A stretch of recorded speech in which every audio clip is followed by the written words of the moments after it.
बिस्मिल्लाहिर्रहमानिर्रहीम, अस्सलाम वालेकुम।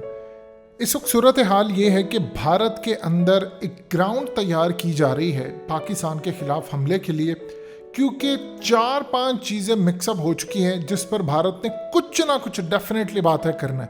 अब आपकी स्क्रीन पर जो शख्स चल रहा है ये असल में भारत ने एक अपने ही बंदे को पकड़ा है, ये कह कर के ISI का ये एजेंट था जो पिछले 13 सालों से यहाँ पर काम कर रहा था और 13 साल के बाद उसने एक हमला करना था।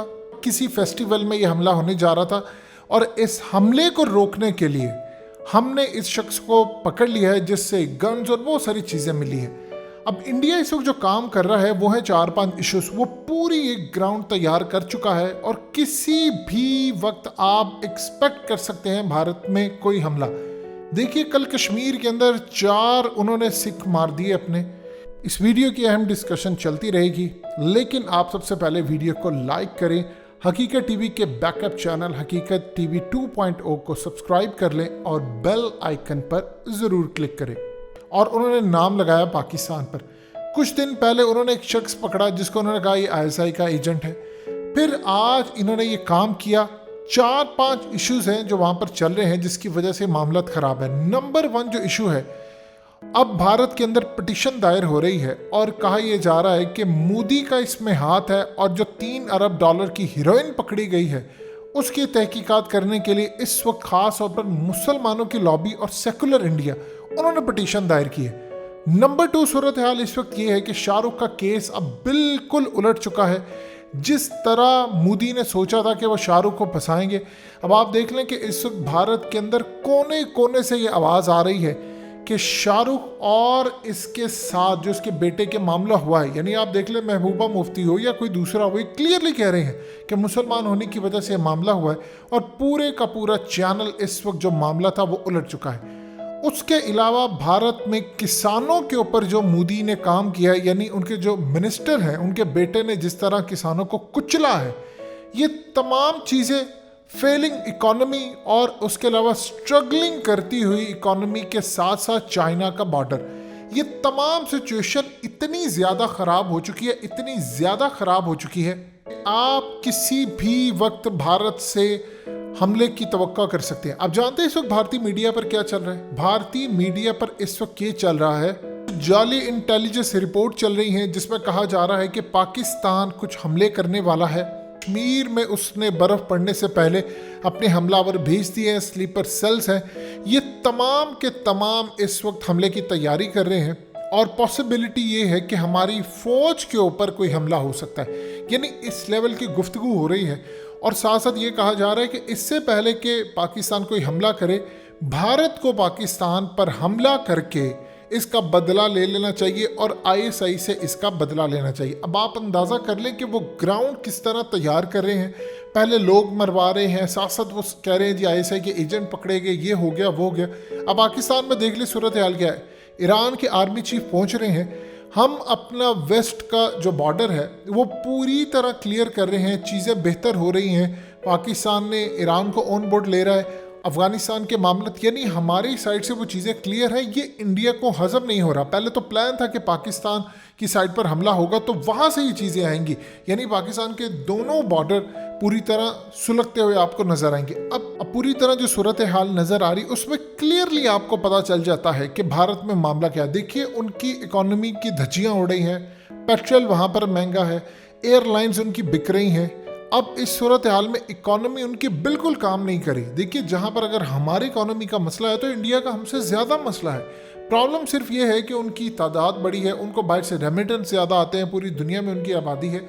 ये वो तमाम चीज़ें हैं जिसे आप बिल्कुल तवज्जो हटाने के लिए किसी वक्त भी कोई हमला कर सकते हैं। अब देखिए पाकिस्तान की फ़ौज की मशक़ें जारी हैं और हमने ये बात की है कि हम हर तरह की जारहियत का जवाब देने के लिए तैयार है। जनरल बाजवा ने आज जो बात की है, उन्होंने कहा है कि हम हर तरह का मूड समझ चुके हैं और यानी हमने हर तरह से जारहियत के जवाब देने के लिए अपनी तैयारी पूरी करके रखी। ये किस तरह की जारहियत का आपने जवाब देना है? जाहिर सी बात है इंडिया की तरफ से जो मामला सामने आ रहा है, इंडिया पूरी कोशिश करेगा कि ईरान के साथ जो मामला है पाकिस्तान का, अगर वो सेटल होता है तो पाकिस्तान का बलूचिस्तान क्लियर होता है, उसको कोई सहूलत नहीं मिलेगी, तो बेहतर यह है कि पाकिस्तान को सेटल्ड ना होने दिया जाए। उसकी रीज़न ये है, देखिए पाकिस्तान का वेस्ट बॉर्डर है क्लियर। अगर पाकिस्तान की इस दफ़ा जंग होती है, मिसाल के तौर पर कभी किसी वजह से इंडिया के साथ आपकी झड़प होती है, तो चाइना तो पूरा मौका गनीमत जानते हुए वो लद्दाख, अरुणाचल और वहाँ पर उसने फौजें लाकर डिप्लॉय करके रखी हुई हैं। वो तो चढ़ाई कर देंगे। ये कोई 27 फरवरी वाला वाक़या तो नहीं होगा कि एक झड़प हो जाएगी और चाइना खामोश रहेगा। अब तो चाइना को अपॉर्चुनिटी चाहिए, और जितना ज़्यादा चाइना इलाके फतह करेगा उतनी उसकी धाक बैठेगी। आप अंदाजा कर ले कि मामला इस तरफ जा रहे हैं कि इंडिया ने हर रोज़ कह रहा है जी मैंने एजेंट पकड़ लिया, और वो काम कर रहे हैं तस्वीरें। यानी आप सोचें कि कोई शख्स 13 साल से आईएसआई का एजेंट बनकर वहाँ पर रह रहा है, और क्या आईएसआई का एजेंट बनकर वो दाढ़ी रख कर रहेगा ताकि इजीली पहचान जाए? अगर उसने एजेंट बनकर आईएसआई का रहना ही होता तो वो सबसे पहले तो वो हुलिया बेस बदल कर रहता। जिस तरह टीटीपी के अंदर इंडियंस या उन्होंने ऐसे लोग भेजे थे जिन्होंने दाढ़ियाँ रखी हैं, यानी इसराइली जो आए वो भी दाढ़ियों में थे, सीआईए के जो लोग थे दाढ़ियाँ रखकर आए और पश्तो सीखी। जिस तरह रेमंड डेविस को पश्तो आती थी, उर्दू उसको आती थी, ये तमाम उसको चीज़ें आती थी कि वो अगर लिबास अपना हुलिया बदलता है तो वो एक पश्तून दिखाई दे। इसी तरह इन्होंने पश्तूनों के साथ भी जुल्म किया। कई साल हमारे पश्तून भाइयों ने इन इंडियन, सीआईए और इसराइल की वजह से मसाइल का सामना किया। अगर आईएसआई ने अपना कोई बंदा भेजना है या इस तरह के, तो क्या वो कहेंगे जी दाढ़ी रख कर जाओ, ये तस्वीर आपकी स्क्रीन पर चलिए, और जाकर उनके हाथ में पकड़े जाओ। यानी 13 साल से उसने कोई हमला नहीं किया, लेकिन जैसे ही वो हमला करने लगा था एक फेस्टिवल पर, आपने उसको पकड़ लिया। ये वो चीज़ें हैं जो ये ग्राउंड बना रहे हैं। याद कीजिए पिछले 1.5-2 सालों में कितने लोग ऐसे पकड़े गए। दविंदर सिंह जो कि एक शख्स को छोड़ने जा रहा था दिल्ली पर कि 26 जनवरी को उसने हमला करना था, और बाद में वो पकड़ा गया और उसका लिंक बाद में बीजेपी से निकला। अब शाहरुख के मामले के अंदर देख लीजिए, जितनी भी आपको कार्रवाई नजर आती है ये पूरी तरह ग्राउंड बनाते जा रहे हैं, और ग्राउंड बनाकर इन्होंने पूरी तरह एक हमले की तैयारी करनी है। देखिए इंडिया की सूरत हाल इस वक्त बहुत खतरनाक है। दूसरी तरफ वो तालिबान को बार बार कह रहे हैं कि दुनिया रोके, अफगानिस्तान की सरजमीन से हम पर हमला ना हो। यानी बार बार वो जिसको मिल रहे हैं। आप भी मोदी ने अपनी तकरीर के अंदर यही बात की कि अफगानिस्तान से हमारे ऊपर हमला हो सकता है, वहाँ से दहशतगर्द तैयारी करके कश्मीर में आ रहे हैं। यानी पूरी एक बेस वो बना रहे हैं कि चाइना के मामला से पहले पहले वो पाकिस्तान को इसमें उलझाना चाहते हैं। और ये तो चीज़ एक बिल्कुल यूनिवर्सल ट्रुथ है कि अगर चाइना का इंडिया के साथ मुकाबला होता है तो आप इसमें ज़रूर शामिल किए जाएंगे।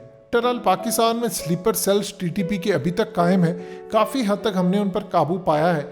ये नहीं हो सकता कि इंडिया ये चाहे। देखिए खित्ते के खाली इंडिया का मसला नहीं है, खित्ते के और बहुत सारे ममालिक हैं जो पाकिस्तान के करीब होने का दावा करते हैं, और असल में मुनाफकत है उनकी, क्योंकि वो समझते हैं कि गवादर पोर्ट बननी नहीं चाहिए। सी पैक का जो इशू है वो बिल्कुल ख़राब हो, इसीलिए वो इंडिया को इस पूरे खेल में बैक करे हैं कि ख़ास तौर पर हमारा गवादर ऑपरेशनल ना हो, हमारा सी पैक ना हो, वरना उन पोर्ट की वजह से उनका भी अच्छा खासा बिजनेस मुतासिर होता है।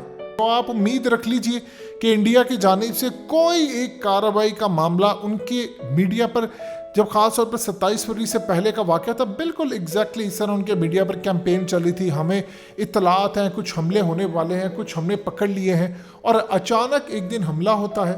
उसके बाद सूरत हाल बिल्कुल आउट ऑफ कंट्रोल हो जाती है।